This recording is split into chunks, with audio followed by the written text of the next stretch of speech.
Welcome to the Future of Teamwork podcast, where we explore cutting-edge strategies to keep teams human-centered, drive innovation, and empower you with the tools and insights needed to help your team excel and thrive in today's rapidly changing world. Your host is Dane Groeneveld, a seasoned expert with over 20 years of experience enhancing team dynamics and innovation. Today, Dane is joined by Alex Draper.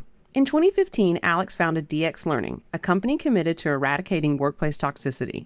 His book, Care to Win, The 4 Leadership Habits to Build High-Performing Teams, embodies his approach. At the forefront of the People First movement, under Alex's leadership, DX Learning has transformed over 40,000 leaders globally. Tune in to discover, first, why human skills are not soft skills. Alex explains how clarity, autonomy, relationships, and equity, care, are crucial for achieving results and getting the hard work done, proving they are anything but soft.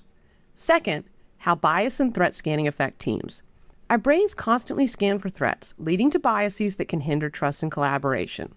Alex shares how recognizing and managing these patterns can improve teamwork. Finally, the 6-step process to behavioral change. From adopting a growth mindset to reinforcing new habits, Alex outlines a practical framework that helps leaders and teams create lasting improvements. So, teamwork makes the dream work, and we're here to inspire your next collaborative breakthrough. Gather your team or put on your headphones and let's dive in together.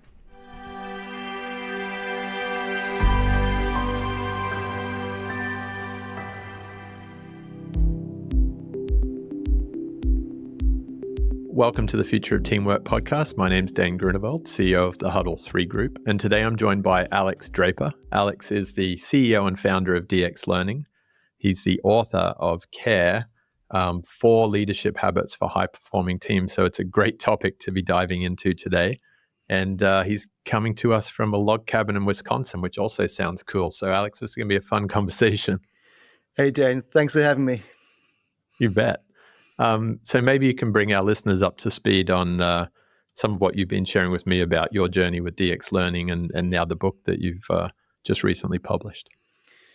Yeah, the book really, the name of the book speaks to the work that we do, which is care to win. Let's be honest, in the world that we live in, we do have to win. And I think it's how you win is the most important part. We have to win. We have to drive performance. We have to get a result. As an entrepreneur and business owner, if we don't I don't make enough profit, I can't keep the people who come to work for me, can't send them home to their families and their kids with food on the table. So we do have to win.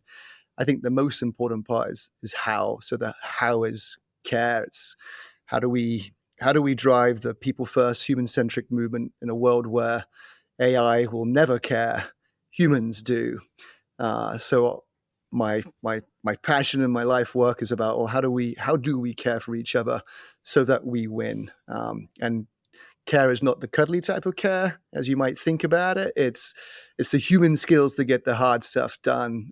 C stands for clarity, A stands for autonomy, R stands for relationships, and E stands for equity. In our research, in basic psychology and social science, these are the things that, when we have these in the right levels of these, it stops the threat circuitry in our brain being triggered. And when the threat circuitry is triggered, it releases the unhappy drugs, the survival drugs. And how can we perform at our best and win when we're full of anxiety and stress and our brain is not performing at its best? So that's, in a quick synopsis, that's our work and that's my passion.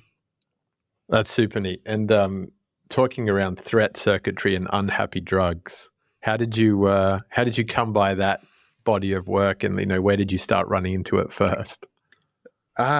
So that's a good question. DX we founded it in 2015. So we're 9 years old, and around 2018. So part of our former business was basic leadership training.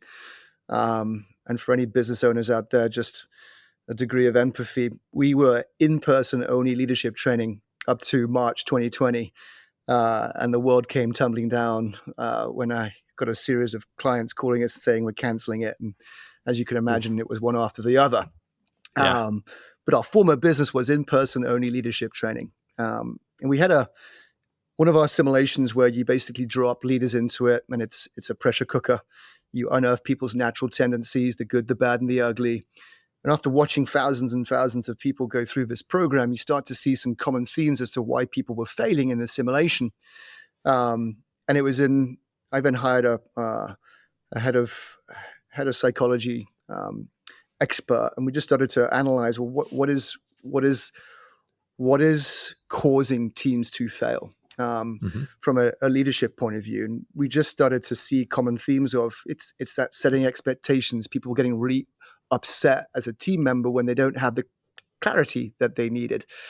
And then you started to see, well, once you start to fix that, what happens next? And it was when people get controlled and feel that they don't have the agency, they get upset. And why are they getting upset? Oh, we started just to see patterns and to see people's where triggers for stress and disengagement came from.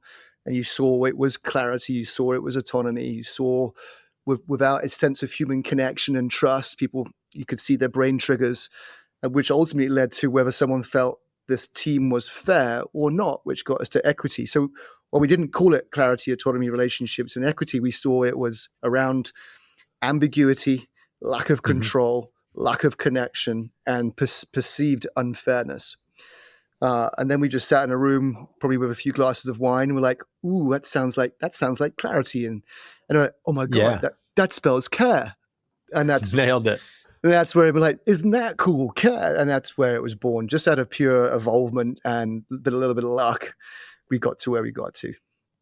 I love that, and it's a really cool, just that soundbite that you said earlier. It's not the fluffy kind of care. It's you said the human skills to get the hard stuff done.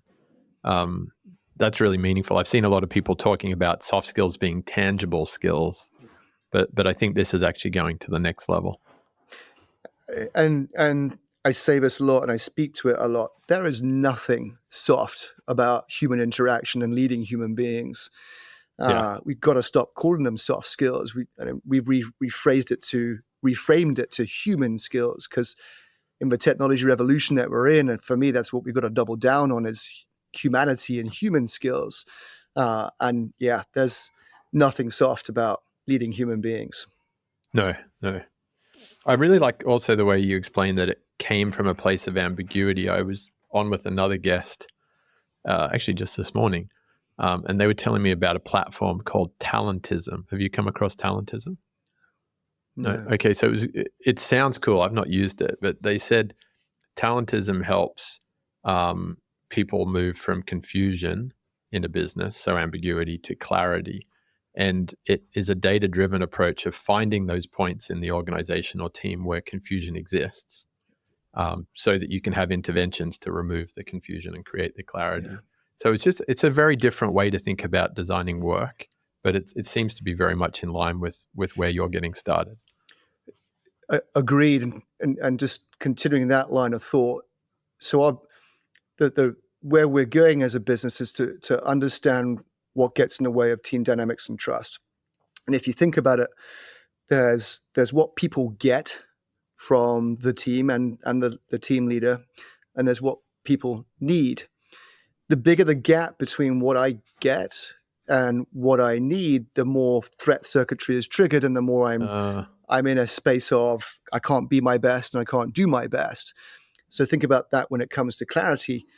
What's fascinating is we all crave clarity, because in the old days with the tribe, if I didn't know where it was safe to eat, it meant death. If I didn't know who was on saber-tooth duty that night, it meant death. Yeah. So we crave it. But in terms of what you actually need, so I'm an entrepreneur. We're all our preferences for these and what triggers the threat circuitry is going to be a different preference and on a different scale. But that's the beauty about this. Like, so if you're a CFO and you're talking to me and you're going to present to me a 10-page document, it's going to trigger the threat circuitry. Too much clarity.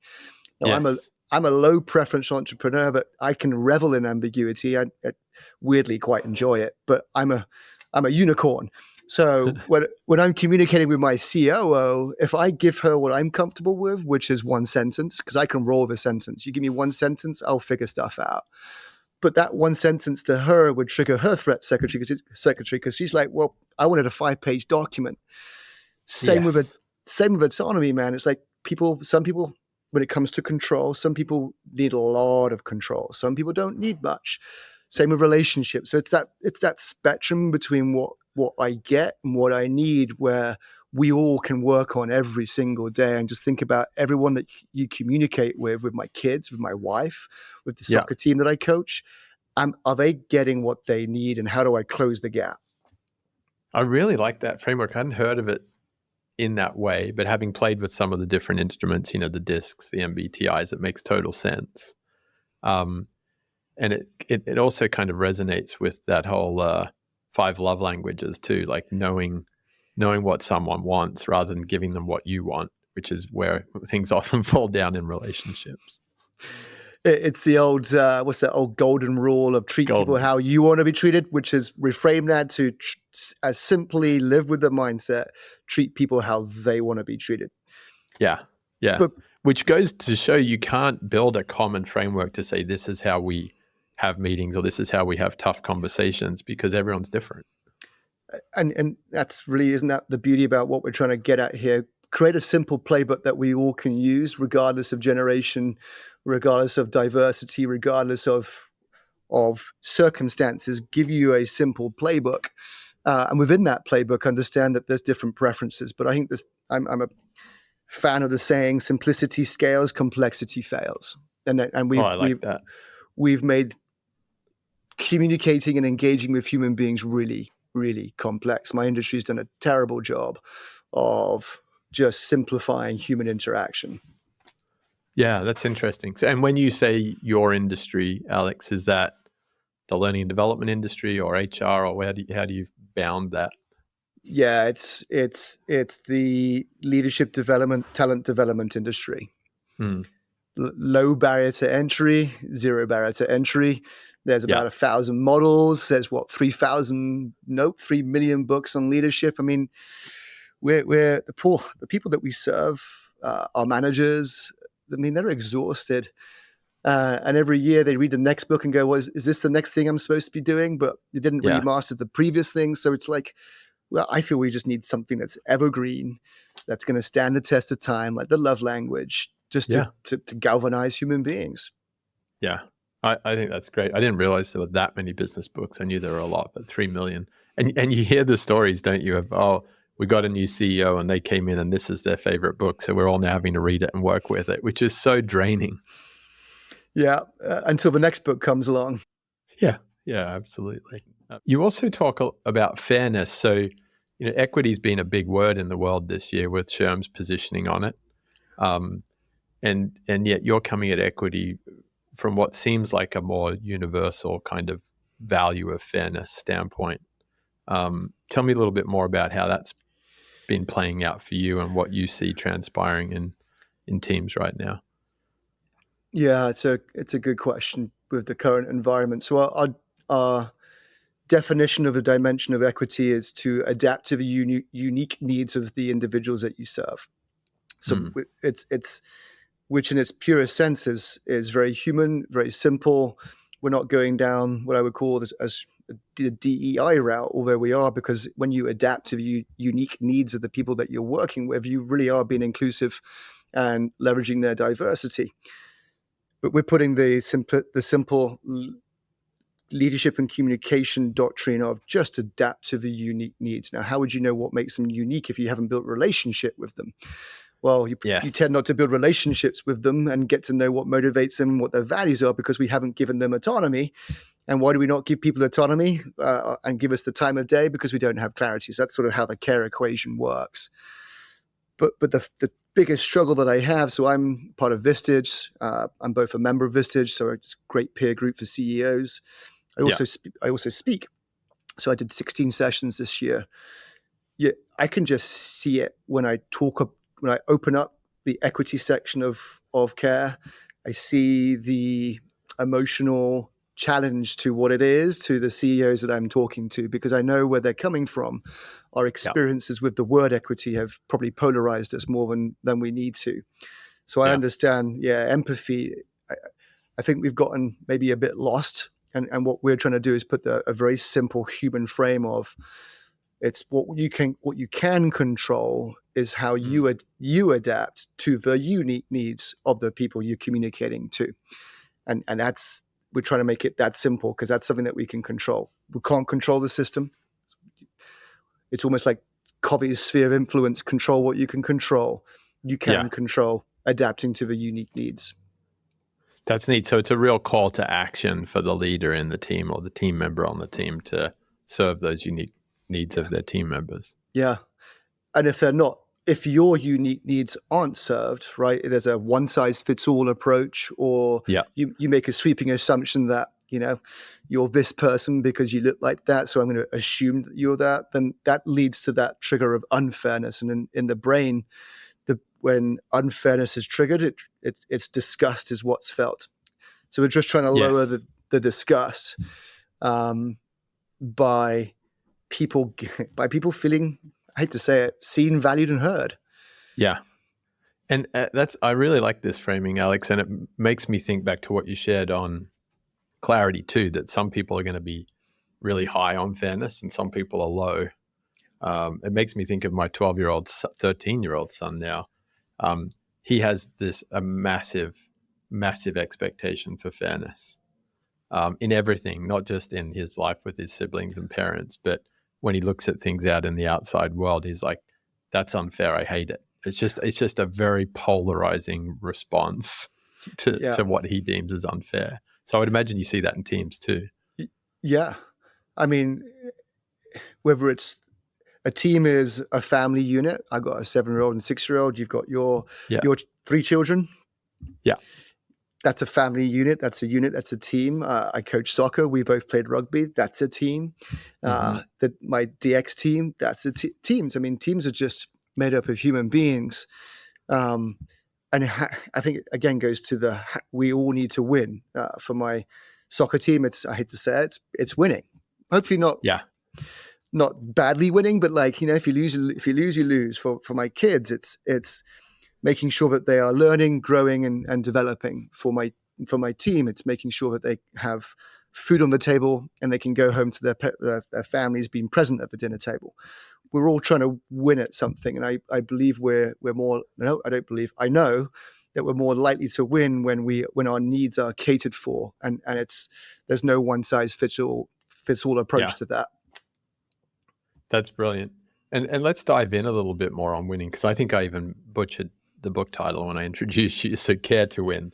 The winning piece, and you just touched on it. Some people might think of it as a bit toxic or a bit capitalist in mindset. So if I'm, I think you did a good example with kids, but if I'm in a not-for-profit organization that's here to help, develop future leaders in nursing or whatever it is out of a community, how do I define winning in that team if I'm applying your equation? Well, you start the conversation with the right trigger, which is winning. Winning is polarizing, but we just got to face the facts. In America, anyway, this is capitalism. Yeah. It ain't going to go away anytime soon. So the winning is winning, which is why I called it. It took a long time to get to the book name, and we kind of knew that it would be polarizing. But I'm okay about that. I think it's Yeah. if you don't face the facts that we're all trying to win at something, then I think that's a problem in its own right. But to answer your question, a nonprofit, well, their winning is mission driven. The mission to serve a greater good. So you're more likely to win and serve that mission if your team dynamics are high trust, because there's low gaps between what people are getting and what they need. Yeah. Whatever the team, there's always a mission. There's always something that we're doing to perform, whether it's profit, whether it's revenue, whether it's employee engagement, whether it's increases in knowledge. Yeah. I know it's how you frame win, but it's important that you do understand that we all are trying to win at something. Yeah. I like that. And it can actually, for some reason, I just went to playing golf and the handicap system in golf, because the cool thing about the handicap system is that if Alex is a scratch golfer and I don't play very much and I've got a 36 handicap and Alex has got a scratch, then, winning for me is just doing better than my expectation level. It's not beating Alex on actual strokes on the course. Yeah. Because that's winning for you. And I think we all need to define what winning is to us and write that down. And my job is to say that, well, you're more like whatever and I haven't found a place yet where whatever you wrote down in our training programs, the first thing that we ask them is write down what you're trying to win at. I'm not going to ask you, but at the end, I'm going to ask you this. Do you think you're more likely to win at whatever you wrote down with either more or less clarity, more or less autonomy, or more? No, every time it's one of those or two of those, or in some cases it's three, and you can relate nearly everything that we're trying to win at to some sort of lever of clarity, autonomy relationships. That's neat. So let's play out a scenario then. So you go into a business, you're running the training, and they've all got their own win formulas. And then you get deeper into the training course, and maybe that equity one comes up, that fairness comes up, whether it's something to do with compensation or access to information or whatever it might be. Do you find that moving from that training dynamic that you actually start getting into sort of planning, system intervention, system redesign? Does that kind of take you down a very different pathway with some of those cohorts? Depending on, I think to your point, does the thing that we're trying to win at involve changing a system, right? Or does it? I think there's probably two ways to frame this. It's either, does it involve changing you and how you step up and what you can control, or is it a case of we have to change the system? As a business, we don't get into the system piece. It's if that's the insight that you have left with, that's still a win, but I can't help you with that. Got it. Probably a tougher win to change the system than it is to change you. My business and my whole theory, everything that we do is about changing humans and to dial back the selfishness that we're all born with to survive, right? We're all just trying to survive. Our brain has literally created a couple of thousand heuristics and 188 biases in order to scan for what we're processing between 11 and 60 million bits of information every second. It's a lot. It's too much, and we're not ready for the technology revolution. I always say human beings are running advanced societal software technology on cave person hardware, the brain, and we ain't ready for this, man. We're just survival. So it's easier to change yourself than it is to change a system. And I think if I can I always say if I change one, I can change 100. So we're more on the human system change. Same thing, right? Still a system versus macro level, changing a whole culture, implementing systems. That's not what we do, but if we can create that insight, that's still a win. Yeah, absolutely. And if you get a leader, to your point, if you change one leader who can change 100, they may use systems to drive their learning from your program. Yeah. Yes. That's very cool. So cave person hardware, that's one of my favorite sound bites I've heard in a long time. Tell me a bit more about that. Well, not much has changed in 300,000 years. We've just swapped out saber-toothed tigers for bosses. Yeah. But if you think about it, cave person hardware, the brain, it's still a threat scanning machine. There's those threats, but its job is to keep me alive at all costs. Yeah. It's the primary purpose of the brain is to keep me alive. So it's scanning for threats. It's processing the bits of information. In order to do that, it has to make assumptions. So heuristics are brain shortcuts to make judgments and decisions as quickly as possible to reallocate resources to go back to scanning for threats. So the negative effect of a heuristic is a bias. Yeah. So if you think about team dynamics, which we're talking about here, if you don't manage your biases and your assumptions that you're making, like I bet you all of you on this call right now are looking at me going, well, he's British, so he's got bad teeth. He must like cricket and the food's terrible. That's an assumption your brain's making about me. But if you don't challenge that assumption, how can we collaborate as a human being? So that survival mechanism is basically we're just assumption making machines. Yeah. And if we're not challenging those assumptions, the team dynamics, that goes back to that get versus need. The bigger the gap between what someone gets and what they need is driven by our inability to manage those assumptions that we're making on a daily basis. That's really neat. I hadn't really thought about it in that way, and particularly, as you say, how threat scanning, turns those heuristics into biases, which actually kills curiosity. And curiosity is such a key theme in a lot of conversations we have on this show. So, if you're going through your framework in a coaching engagement or in training, how do you bring in exercises or sort of methods to drive that curiosity up to kind of overcome those assumptions? I just want to give you some recognition and credit for the fact that you've triggered the most important word about it's really curiosity, man. Isn't that what drives the human race forward, is our ability to always be seeking? Was it Bill Nye said, everyone knows something that I don't? Yeah. Are we curious enough to find out what that is? And that's how you move the humanity forward. Anyway, so yes, it's all about curiosity. To know that the first part of change is to know that you need to change. I think the one common bias that we all have is, it's not me, it's you. Everyone else is biased, it's not me, which of course is a fallacy. So what we do is to help people understand that they are human. They have a brain, and that brain is an assumption-making machine. I love the way your brain works, because you get what we do. We create experiences for people to see their bias in action. For example, illusion of agreement bias. The bias that when two groups of people interact with each other, leave that conversation or meeting assuming that they're on the same page when in fact they weren't. For example, for you, Dane, if I was to say this word, just tell me what you think this word means to you. Ruler. Yes, I'm thinking a 30-centimeter piece of wood that I draw straight lines with. And I'm thinking King Charles II. So that's an example of illusion of agreement. When I say one thing and we say we agree, I say, hey, can you design me a ruler this week? And you go, sure. And then a week later, you show me your metric ruler. I'm like, what the?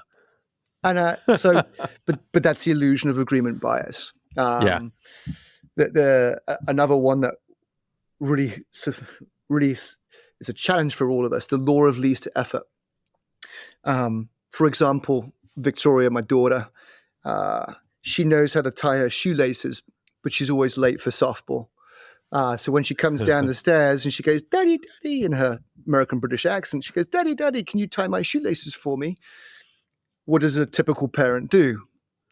Tie the shoelaces, because the consequence of being late for softball outweigh me just control. There's your control. So the law of least effort, it's quicker and easier for me to tie someone's shoelaces. So a question for all of you listeners, how often do you tie the shoelaces of your team or children when in fact, because if you're tying the shoelaces for them, they're not tying themselves and learning and growing. So there's that.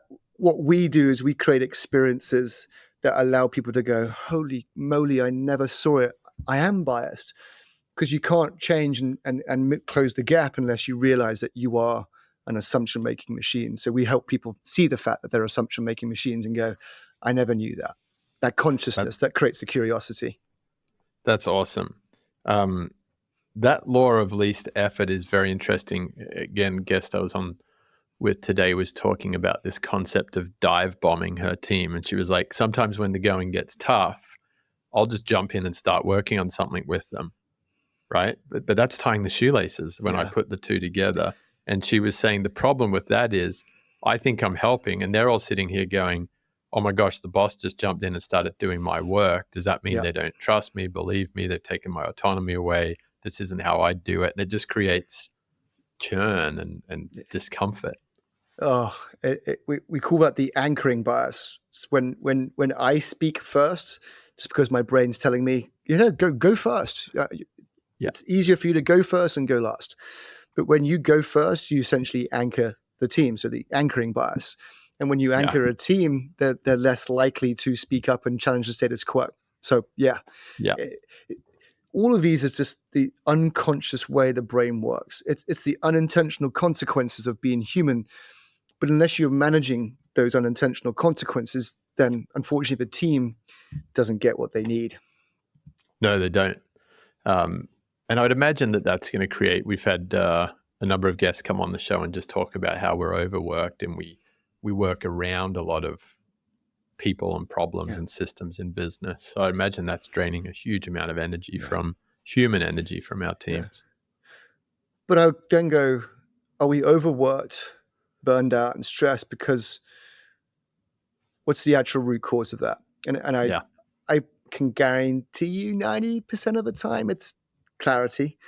Autonomy in relationships. Because if we spend a lot of our time duplicating work, doing rework, double checking people's work because we don't slow as smooth as fast. We're not on the same line, on the same page to start with. And the gap only gets bigger if we're not aligned at the start.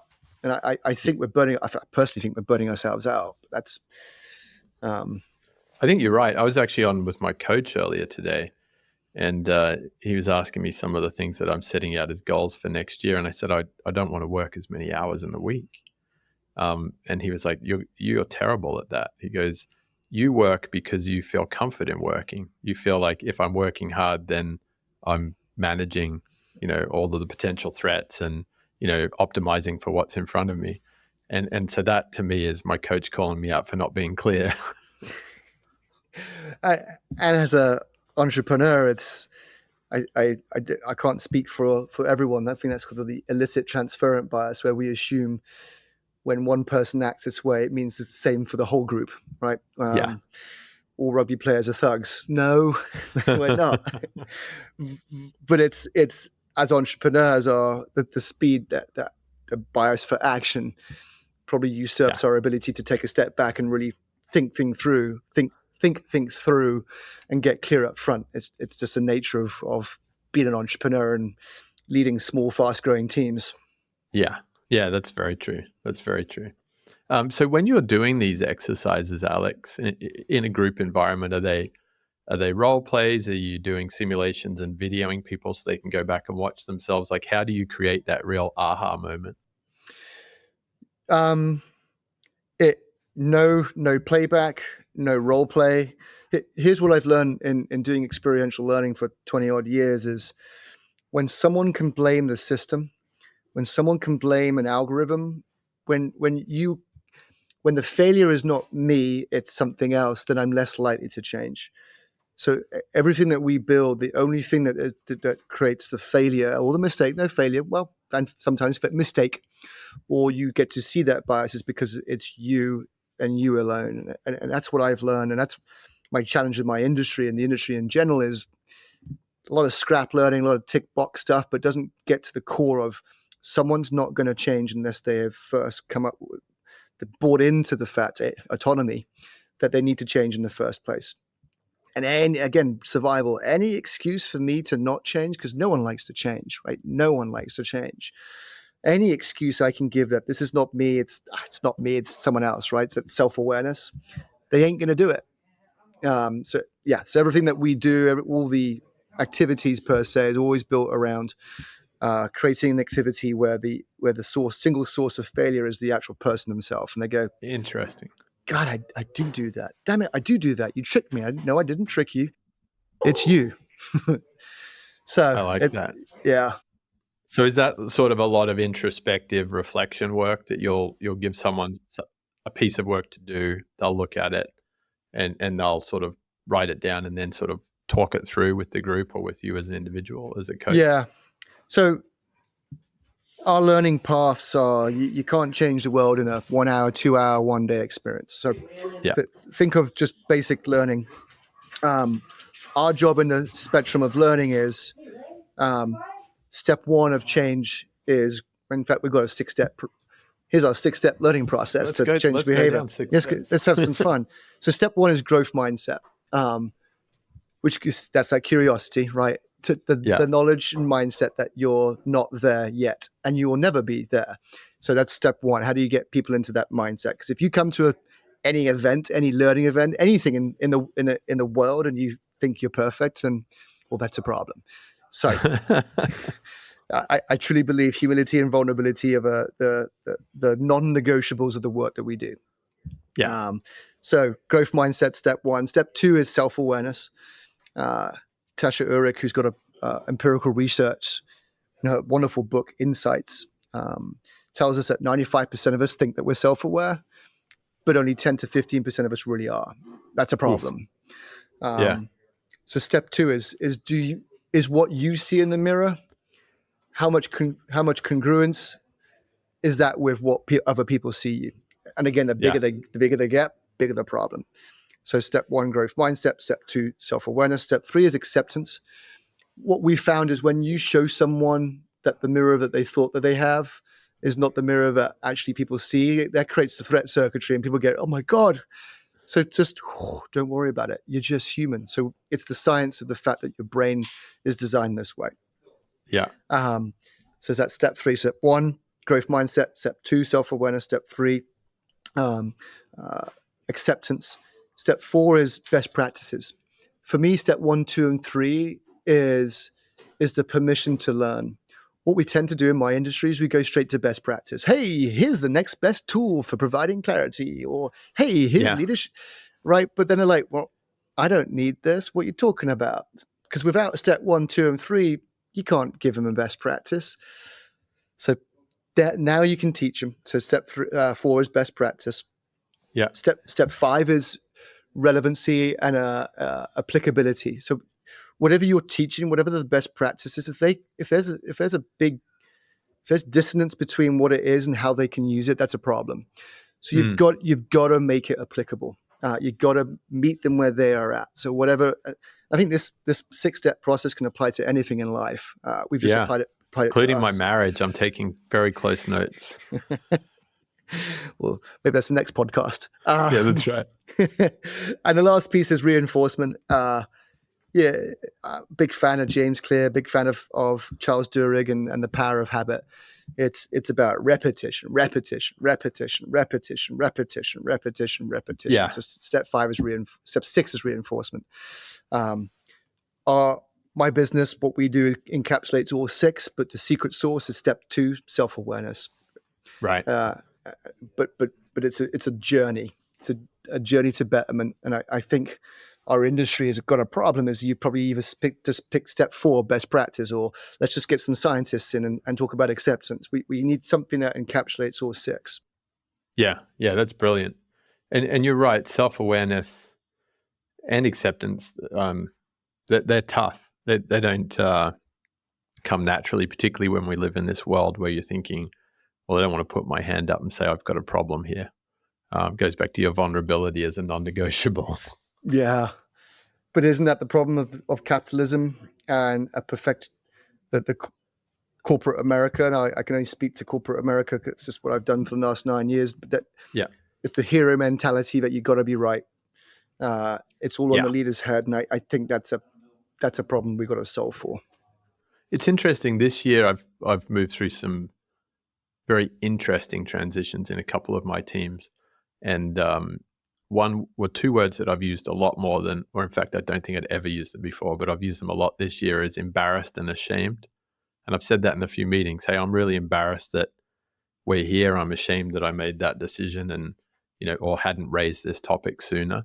And it's so relieving to have that conversation with team members. And then what follows is just magic, because they're like, yeah, well, we're grateful that you're sharing that. We're seeing this. And it just creates a whole lot more openness to really talking about what is happening rather than just telling good stories, which so many teams get stuck on. I think there's a whole chapter. It's the last chapter of the book, all on vulnerability. Without it, there's nothing I can teach you. There's nothing I can do for you unless you lead with vulnerability. And I love what you just said. It's such a powerful word. I'm sorry. I don't know. I'm embarrassed. Imagine not only what I love about what you just said is it felt good. It's the weight on your shoulders just dissipated, but also the weight on their shoulders dissipated because like, oh my gosh, this is great. When was he? I'm glad he said that because I was waiting for him to say that. But if he didn't say that, I'm like, if he can't say that, I can't say that. If you're not embarrassed, that means I can never be embarrassed. if you never make mistakes, that means I can never make a mistake. Like the Yeah. culture of a team is a mirror of its leader, and kudos to you. Thank you. And actually, it's more my coach than me. But interestingly, that concept of shame too, the way my coach was walking me through it is, if you're ashamed of something and you're not sharing it with people, it compounds because it's still there. And then you go and you make another decision to try and make up for your shame that you didn't do this thing earlier in the year, or you made the wrong choice. And all of a sudden you're acting out of a bad place. Fear-based decisions, shame-based decisions aren't generally good for you or your team or your customer. So it's interesting how we tend to kind of bottle these things up and let them fester. And I love the way you chose that word fear, because remember, it's the fear that triggers the threat circuitry that releases dopamine, cortisol, and adrenaline. That the survival drugs, right? That fear. Yeah. Ambiguity drives fear. Not being in control drives fear. Not having a sense of belonging and a sense of connection drives fear. Unfairness drives fear. It's fear. Yeah. And it's painful. It doesn't help anyone. Yeah. And that's about creating great teams, is about reducing fear within teams. That's basic simplicity. I like that a lot. It's funny, I've been talking a lot about reducing misery in teams, but actually I think misery is often attached to fear. Yeah. Agreed.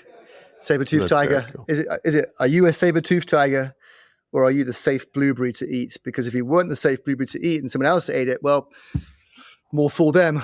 Won't eat that blueberry. Yeah. That's right. It's crazy to think where we've come from. Yeah. It would be remiss of me to finish this conversation, which has been flying by, without talking about rugby. I know before the show we were talking about humility in rugby. So what was your experience of that environment for creating some of this passion, interest, and belief in these behaviors? I mean, as this whole podcast is about teams and team dynamics, you look at all the people I played rugby with from a very early age, even at 8 years old, are still friends today. That's something. How many teams that you go to war with, because that's what rugby is, but it's still transparent to being a parent is like going to war every day. Running my DX is like going to war every day, and playing rugby or soccer.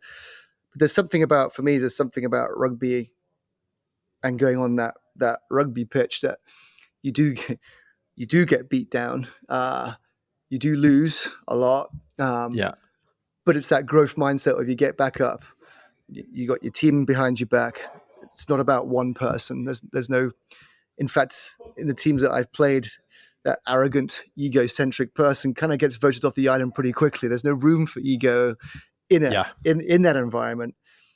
And there's just something about the camaraderie of and the humility of, you go to war for 80 minutes, but afterwards you hug and drink with the opposite team. This guy just literally punched you and broke your nose. I remember breaking someone's leg once. It was in the final of the Midwest final. It was a try-saving tackle. I broke his leg, and he went to the hospital, came to the bar afterwards and said, "Man, that was a great tackle. Congratulations." Isn't that amazing? Whatever sport does that, but that drives humility, man. And then it's the same with ice hockey. We had this conversation, and how do you recreate that humility in teams? Because it's infectious. That's what we need to recreate, that juice that we have in rugby. Would you agree with that? I totally agree with it, and that kind of after match interaction is very interesting. I think the military do that in certain circles. It's kind of like a debrief, and I fear that in our teams we don't create enough time for that debrief to say, "Hey, that went." Everyone talks about like postmortems, but we do postmortem if things go badly, and it's more of an investigation. What will we do differently next time? But we don't really sit there and reflect on how we came through a test or a challenge, how we won on the day, what we would do differently, just in a more holistic team kind of open environment. Which goes back to your word of the day, which is curiosity. Doing after action reviews is driving curiosity. It's if you think about going back to the science, it's Dr. Daniel Kahneman and Thinking Fast and Slow, one of my favorite books of all time. System 1 Yeah. brain, biases, heuristics, survive. System 2 brain, slow, deliberate, asks itself questions. You need to engage the curious side of the brain, but we Yes. don't like to be in the curious side of the brain. The brain prefers to be in system 1. So we have to be deliberate and intentional with creating the curiosity, because it won't happen in osmosis. Yeah, you're right.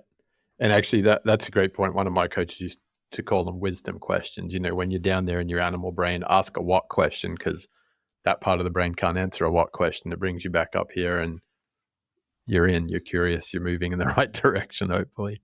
And it's a wonderful, simple thing. And I say there's only 3 good questions. They start with what, how, when. Yeah. Any other question can lead to fear, because you ask a why question, you end up looking down into drama, and that drives fear. Again, this all goes back down to fear. Is the question that you're asking creating insight and excitement and positivity, or is it making someone look into the fearful part? Yeah. No, that's neat. I'm sure we're going to work with Alicia to weave fear somewhere into the title of this show. It's been a great conversation. Always enjoy connecting, having just met you this week. It's been 2 great conversations, but this one's been nice to share with the listeners. I love the way you talked about the human skills for the hard stuff, Alex.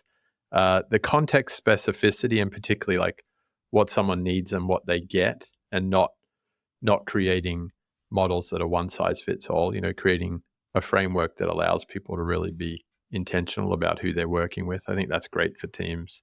The cave person hardware, awesome soundbite, and the way we wrapped up there at the end too, just the fear-based, the threat scanning, driving certain behaviors that are going to encourage biases and cause harm, in simple terms.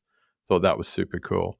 And then as we got into that middle piece there on kind of the 6 elements of learning, and particularly those first 3: growth mindset, self-awareness, and acceptance, preparing to learn. I thought they were really cool. So super helpful for any team that's out there trying to drive a bit more change through their organization. Oh, cool. Thank you. So if anyone wants to find you, find the book, Care to Win, engage you guys at DX Learning, how do they best connect?